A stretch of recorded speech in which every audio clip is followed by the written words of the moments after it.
Look, there are a lot of risks, and I only mentioned a few of them here. And there's risks to hospitality investing, and many of these apply across the board. The single biggest building block we use is submarket growth.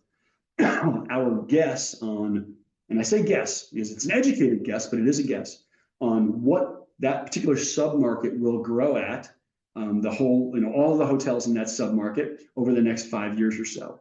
And we can look at historic growth, which we do. We can look at forward-looking data from groups like Moody's, et cetera, that talk about what the underlying GDP growth is expected to be in that submarket, which we do look at.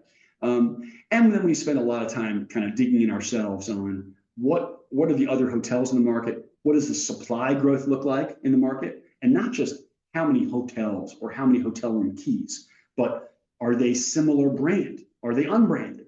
What scale are they? Are they 4-star hotels? How far are they from our hotel?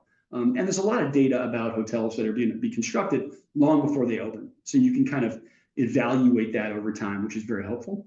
And then certainly we do have some of what I'll call the subjective, but because we own a hotel management company and we have access to not only thousands of employees, but thousands of hotels in terms of data, we then will overlay that and say, does this seem a little bit risky or a little bit, is there more room here? Is there more upside optionality to the submarket growth or downside optionality? Where do we think we're more likely to be wrong on this submarket? Comparable revenue penetration, and that's just about how our hotel should do relative to the other hotels. So the submarket's going to grow here, but our hotel's a little bit older, so it's going to trail down. Or our hotel's the newest hotel in the market and nothing else is being built. Or we're going to renovate a hotel and we're going to add a new restaurant. How do we think that will play against the submarket? Physical plant, I did mention renovation, but this is both the customer facing, are there shiny new beds and TVs and whatnot and signage, but also what about the roof? What about the HVAC system? Kind of making sure, hotels get a lot of wear and tear. So we have to make sure that they're in good shape and they're run well because you're going to need money to put into that. Operating cost pressure is different, not only for different types of hotels, 5-star hotels that have many more employees in them and a lot more payroll risk. Limited service hotels have less payroll risk.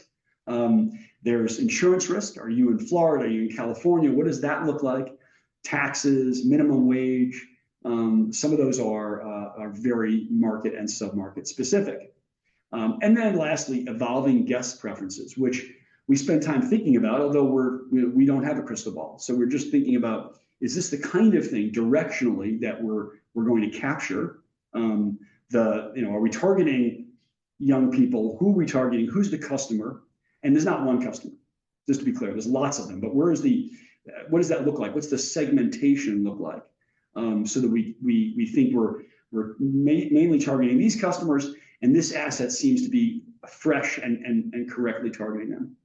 So we spend a lot of time on things like that.